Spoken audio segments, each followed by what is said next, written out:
Hi hello welcome back to my channel. ನಾನು ಬೃಂದಾ.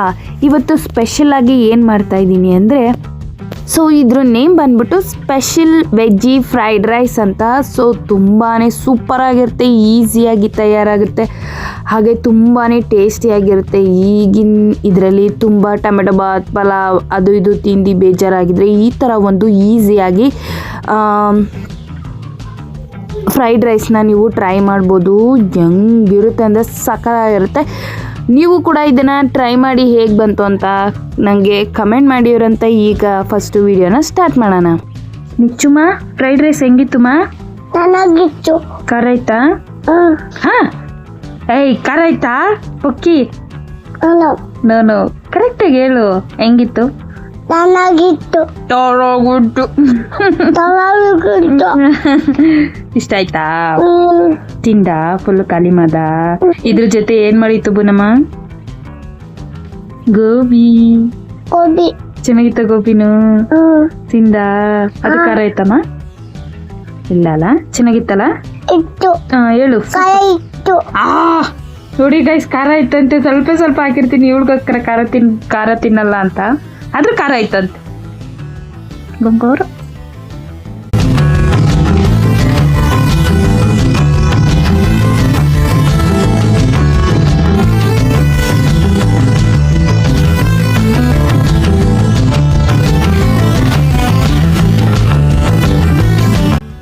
ಈ ಒಂದು ಫ್ರೈಡ್ ರೈಸ್ನ ಬ್ಯಾಚುಲರ್ಸ್ ಕೂಡ ಮಾಡ್ಬೋದು, ಹಾಗೆ ತುಂಬ ಈಸಿಯಾಗಿ ಯಾರು ಬೇಕಾದರೂ ಮಾಡ್ಬೋದು. ಸೊ ಇದು ಇವತ್ತು ಹೇಗೆ ಮಾಡೋದು ಅಂತ ನೋಡೋಣ ಇವತ್ತು ನಮ್ಮ ಚಾನಲಲ್ಲಿ. ಅದಕ್ಕೂ ಮುಂಚೆ ಈಗೆಲ್ಲ ಯಾರೆಲ್ಲ ಸಬ್ಸ್ಕ್ರೈಬ್ ಮಾಡಿದೆ ನಮ್ಮ ವಿಡಿಯೋನ ನೋಡ್ತಾ ಇದ್ದೀರಾ, ಪ್ಲೀಸ್ ಹೋಗಿ ಒಂದು ಸಬ್ಸ್ಕ್ರೈಬ್ ಮಾಡಿ, ಹಾಗೆ ಲೈಕ್ ಮಾಡಿ, ಶೇರ್ ಮಾಡಿ, ಕಮೆಂಟ್ ಕೂಡ ಮಾಡಿ ಹೇಗಿತ್ತು ಅಂತ. ಬನ್ನಿ ಇವಾಗ ವಿಡಿಯೋನ ಸ್ಟಾರ್ಟ್ ಮಾಡೋಣ. ನೋಡಿ, ಈಗ ಇಲ್ಲಿ ನಾನು ಸ್ವಲ್ಪ ತರಕಾರಿಗಳನ್ನ ತೊಗೊಂಡಿದ್ದೀನಿ. ಹುರುಳಿಕಾಯಿ, ಕ್ಯಾರೆಟು, ಕ್ಯಾಪ್ಸಿಕಮ್ ಮತ್ತು ಹಾಗೆ ನಾನು ಸ್ವಲ್ಪ ಕ್ಯಾಬೇಜ್ ತೊಗೊಂಡಿದ್ದೀನಿ, ಅಂದರೆ ಎಲೆಕೋಸು. ಬನ್ನಿ ಈಗ ಸ್ವಲ್ಪ ಸ್ಟಾರ್ಟ್ ಮಾಡೋಣ. ಈಗ ಒಂದು ಸ್ವಲ್ಪ ಎಣ್ಣೆ ಹಾಕಿದ್ದೀನಿ. ಸೊ ಆ ಎಣ್ಣೆ ಕಾದ ನಂತರ ಇಲ್ಲಿ ಡೈರೆಕ್ಟು ಈರುಳ್ಳಿ ಮತ್ತು ಹಸಿರು ಮೆಣಸಿನ್ಕಾಯಿನ ಹಾಕೋತಾ ಇದ್ದೀನಿ. ಸೊ ಹಸಿರು ಮೆಣಸಿನ್ಕಾಯಿ ಇದು ಖಾರಕ್ಕೆ ನಿಮ್ಗೆ ಎಷ್ಟು ಬೇಕು ನೀವು ಅಷ್ಟನ್ನ ಹಾಕ್ಕೋಬೋದು. ಖಾರ ಜಾಸ್ತಿ ತಿಂತೀನಿ ಅಂದರೆ ನೀವು ಜಾಸ್ತಿ ಹಾಕ್ಕೋಬೋದು. ನಮ್ಮನೇಲಿ ಮಕ್ಕಳಿರೋದ್ರಿಂದ ನಾನು ಖಾರ ಕಮ್ಮಿನೇ ಹಾಕೋದು. ಸೊ ಇದು ಈರುಳ್ಳಿ ಸ್ವಲ್ಪ ಒಂದು 50% ಎಲ್ಲನೂ ಬೇಯಬೇಕಷ್ಟೇ, ಜಾಸ್ತಿ 75-90% ಎಲ್ಲ ಬೇಯೋ ಅವಶ್ಯಕತೆ ಇಲ್ಲ. ಸೊ ಇಲ್ಲಿ 50% ಬೆಂದರೆ ಸಾಕು. ಇದಕ್ಕೆ ಸ್ವಲ್ಪ ಶುಂಠಿ ಬೆಳ್ಳುಳ್ಳಿ ಪೇಸ್ಟ್ನ ಹಾಕಿದ್ದೀನಿ. ಸೊ ಸ್ವಲ್ಪ ಹಾಕೋಬೇಕು, ತುಂಬ ಚೆನ್ನಾಗಿರುತ್ತೆ. ಹಾಗೆ ಸ್ವಲ್ಪ ಇಲ್ಲಿ ಈರುಳ್ಳಿ ಬೇಯೋದಕ್ಕೆ ಸ್ವಲ್ಪ ಸಾಲ್ಟ್ನ ಆ್ಯಡ್ ಮಾಡಿದ್ದೀನಿ. ನೋಡಿ, ಶುಂಠಿ ಬೆಳ್ಳುಳ್ಳಿ ಪೇಸ್ಟ್ನ ನಾನು ಸ್ವಲ್ಪ ಮಿಕ್ಸಿಲೇ ಮಾಡಿಕೊಂಡೆ. ಆ್ಯಕ್ಚುಲಿ ಶುಂಠಿ ಬೆಳ್ಳುಳ್ಳಿ ಪೇಸ್ಟ್ನ ನೀವು ಪ್ರಿಸರ್ವ್ ಮಾಡಿರೋದನ್ನ ಯೂಸ್ ಮಾಡಿಬಿಡಿ, ಅದು ಆರೋಗ್ಯಕ್ಕೆ ಅನ್ಹೆಲ್ದಿ. ಸೊ ನಿಮಗೆ ಬೇಕಾದಾಗ ಆಗಲೇ ಫ್ರೆಶ್ ಆಗಿ ಮಾಡ್ಕೊಳ್ಳಿ. ಇದು ಮಾತ್ರ ತುಂಬ ಡೇಂಜರ್ ಆಗಿರುತ್ತೆ. ಸೊ ಹಾಗಾಗಿ ಅವಾಗವಾಗ ಸ್ಟೋರ್ ಮಾಡಿ ಇಟ್ಕೊಳ್ಳೋ ಬದಲು ಅವಾಗವಾಗ ಬೇಕಾದಾಗ ಮಾಡಿಕೊಂಡು ಯೂಸ್ ಮಾಡಿ. ಅದು ಹೆಲ್ದಿ ಕೂಡ, ಹಾಗೆ ಟೇಸ್ಟಿಯಾಗಿ ಕೂಡ ಇರುತ್ತೆ. ಸೊ ಈಗ ಇದು ಸ್ವಲ್ಪ ಫ್ರೈ ಆದಮೇಲೆ ಈಗ ಇದಕ್ಕೆ ಏನು ಹಾಕೋದು ಅಂತ ನೋಡೋಣ.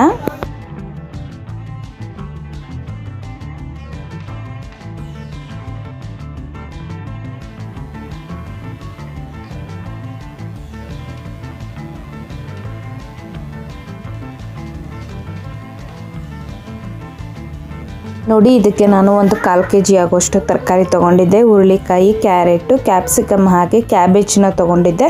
ಸೊ ಇದೆಲ್ಲನೂ ಸ್ವಲ್ಪ ಮೀಡಿಯಮ್, ಅಂದರೆ ಒಂದು ಸ್ವಲ್ಪ ಸಣ್ಣದಾಗೇ ಕಟ್ ಮಾಡಿ ಇಟ್ಕೊಂಡಿದ್ದೀನಿ. ಯಾಕೆಂದರೆ ಇದು ಆಯಿಲಲ್ಲಿ ಫ್ರೈ ಮಾಡೋದ್ರಿಂದ ಇದು ಜಾಸ್ತಿನೂ ಬೇಯೋ ಹೋಗಿಲ್ಲ, ಹಂಗಂತ ಬೆಂದೇ ಇಲ್ಲದೆ ಇರೋಂಗೂ ಇಲ್ಲ. ಅದಕ್ಕೆ ಒಂದು 50% ಅಷ್ಟೇ ಬೇಯಬೇಕು. ಸೊ ಹಾಗಾಗಿ ಇದನ್ನೆಲ್ಲ ಸ್ವಲ್ಪ ಚಿಕ್ಕದಾಗೆ ಕಟ್ ಮಾಡಿ ಇಟ್ಕೊಂಡಿದ್ದೀನಿ. ಸೊ ಕ್ಯಾಬೇಜ್ ಕೂಡ ಈಗಲೇ ಹಾಕ್ತಾಯಿದ್ದೀನಿ. ಕ್ಯಾಪ್ಸಿಕಮ್ಮು, ಕ್ಯಾರೆಟು, ಬೀನ್ಸು ಹಾಗೆ ಕ್ಯಾಬೇಜ್. ಸೊ ಇದಿಷ್ಟು ಇಲ್ಲಿ ಸ್ವಲ್ಪ ಫ್ರೈ ಮಾಡ್ಕೊಬೇಕು. ಆ್ಯಕ್ಚುಲಿ ಇದಕ್ಕೆ ಇನ್ನೂ ಒಂದು ಏನು ಮಿಸ್ ಅಂದರೆ, ಇದಕ್ಕೆ ಸ್ವಲ್ಪ ಸ್ವೀಟ್ ಕಾರ್ನ್ ಹಾಕ್ಬಿಟ್ರೆ ಇನ್ನೂ ಸಕ್ಕತ್ತಾಗಿರುತ್ತೆ. ಮಧ್ಯೆ ಸ್ವೀಟ್ ಕಾರ್ನ್ ಸಿಗ್ತಾಯಿದ್ರೆ ಫ್ರೈಡ್ ರೈಸ್ಗಂತೂ ತುಂಬಾ ಚೆನ್ನಾಗಿರುತ್ತೆ. ಸೊ ಇದು ಹಾಕ್ಬಿಟ್ಟು ಸ್ವಲ್ಪ ಕ್ಲೀನಾಗಿ ಹುರ್ಕೋಬೇಕು, ಅಂದರೆ ಒಂದು 50% ಬೇಯೋವರೆಗೂ ಹುರ್ಕೊಬೇಕು. ಹಾಗೆ ನಾನು ರೈಸ್ನ ರೆಡಿ ಮಾಡಿ ಇಟ್ಬಿಟ್ಟಿದ್ದೀನಿ. ಸೊ ರೈಸ್ ರೆಡಿ ಆಗಿದೆ, ಸ್ವಲ್ಪ ಆರಬೇಕು, ಅಂದರೆ ಸ್ವಲ್ಪ ಸ್ಟೀಮ್ ಆಗಬೇಕು. ಅದಕ್ಕೆ ಅದೊಂದು ಸ್ವಲ್ಪ ಇಟ್ಟಿದ್ದೀನಿ. ಇದು ಆಗೋ ಅಷ್ಟೊತ್ತಿಗೆ ಆ ರೈಸ್ ಕೂಡ ಆಗುತ್ತೆ. ಆವಾಗ ಬಿಸಿ ಈ ಥರ ಫ್ರೈಡ್ ರೈಸ್ನ ಮಾಡ್ತಾಯಿದ್ರೆ ಸಖತ್ತಾಗಿರುತ್ತೆ. ತುಂಬಾ ಇಷ್ಟ ಆಗುತ್ತೆ. ಈಗಿನ ಮಕ್ಳಿಗೆಲ್ಲ ಬಾತ್ ಗೀತ್ ಅಂದ್ರೆಲ್ಲ ಇಷ್ಟ ಆಗಲ್ಲ. ಈ ಥರ ಒಂದು ಸ್ವಲ್ಪ ವೆರೈಟಿಯಾಗಿ ಸ್ವಲ್ಪ ಚೈನೀಸ್ ಫುಡ್ ಥರ ಮಾಡ್ಕೊಡ್ತಾ ಇದ್ರೆ ಅವ್ರಿಗಂತೂ ತುಂಬಾ ಇಷ್ಟ ಆಗುತ್ತೆ, ತುಂಬ ಚೆನ್ನಾಗಿ ಕೂಡ ತಿಂತಾರೆ. ಸೊ ಈಗಿದು ಕ್ಲೀನಾಗಿ ಫ್ರೈ ಆಗಬೇಕು. ಇದಕ್ಕೆ ಸ್ವಲ್ಪ ಸಾಲ್ಟ್ನ ಆ್ಯಡ್ ಮಾಡ್ತೀನಿ. ಎಲ್ಲ ತರಕಾರಿನೂ ಸೇರಿಸಿ ಹಾಕಿಬಿಟ್ಟೆ. ಹಾಗೆ ಇದಕ್ಕೆ ಸ್ವಲ್ಪ ಸಾಲ್ಟ್ನ ಆ್ಯಡ್ ಮಾಡ್ತೀನಿ, ಇಲ್ಲಾಂದರೆ ಸ್ವಲ್ಪ ಸ್ವೀಟ್ನೆಸ್ ಬಂದುಬಿಡುತ್ತೆ ಕ್ಯಾರೆಟೆಲ್ಲ. ಸೊ ಸ್ವಲ್ಪ ಸಾಲ್ಟ್ನ ಆ್ಯಡ್ ಮಾಡೋದ್ರಿಂದ ಸ್ವಲ್ಪ ಬೇಗ ಬೇಯುತ್ತೆ ತರಕಾರಿಗಳು. ಸೊ ಇದನ್ನು ಈ ಥರನೇ ಸ್ವಲ್ಪ ಮೀಡಿಯಮ್ ಉರಿಲಿ ಕ್ಲೀನಾಗಿ ಫ್ರೈ ಮಾಡ್ಕೊಬೇಕು ತರಕಾರಿಗಳನ್ನ.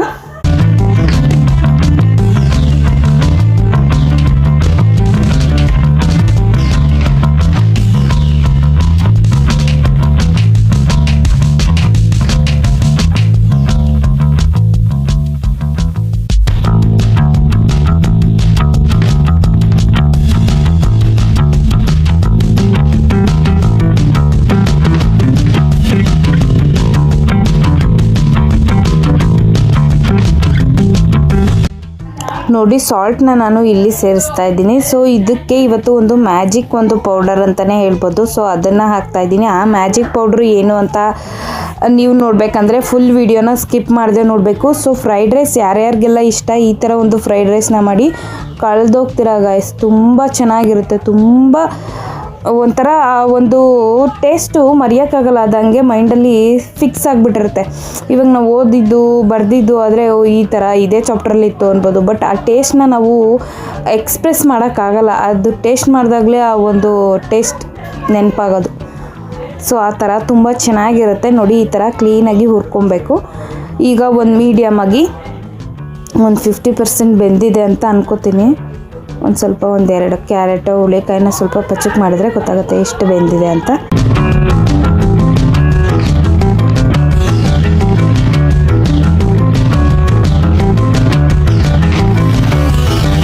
ಸೊ ಈಗ ಇದು ಪರ್ಫೆಕ್ಟಾಗಿ 50% ಬೆಂದಿದೆ ಗೈಸ್. ಈಗ ಇದಕ್ಕೆ ಸ್ವಲ್ಪ ಸಾಸ್ಗಳನ್ನ ಹಾಕೋಣ. ಈ ಸಾಸ್ಗಳೆಲ್ಲ ಈಸಿಯಾಗಿ ರಿಟೇಲ್ ಶಾಪ್, ನಿಮ್ಮ ಹತ್ತಿರದ ಶಾಪ್ಗಳಲ್ಲಿ ಸಿಗೋವಂಥ ಒಂದು ಸಾಸ್ಗಳೇ ಇದು. ಈಗ ನಾನು ಹಾಕಿದ್ದು ಗ್ರೀನ್ ಚಿಲ್ಲಿ ಸಾಸ್. ಅದು ಈಗ ಸೋಯಾ ಸಾಸ್ ಹಾಕ್ತಾಯಿದ್ದೀನಿ. 1 ಟೇಬಲ್ ಸ್ಪೂನ್ ಅಥವಾ 1.5 ಟೇಬಲ್ ಸ್ಪೂನ್ ಹಾಕಿದ್ರೆ ಸಾಕು, ಜಾಸ್ತಿ ಹಾಕೋದೇನು ಬೇಡ.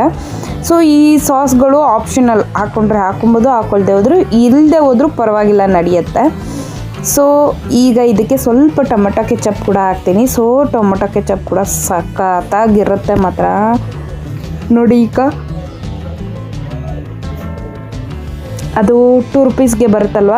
ಸೊ ಎಲ್ಲ ಈಸಿ ಟು ವೇ ಸಿಗೋವಂಥದ್ದೇ ಆ ಕೆಚಪ್ಗಳು. ಗ್ರೀನ್ ಚಿಲ್ಲಿ ಕೆಚಪ್ಪು ಅಂದರೆ ಗ್ರೀನ್ ಚಿಲ್ಲಿ ಪೇಸ್ಟು, ಹಾಗೆ ಗ್ರೀನ್ ಚಿಲ್ಲಿ ಸಾಸು ಮತ್ತು ಸೋಯಾ ಸಾಸ್, ಅದು ಜಸ್ಟ್ 25 ರೂಪೀಸ್ ಅಷ್ಟೇ.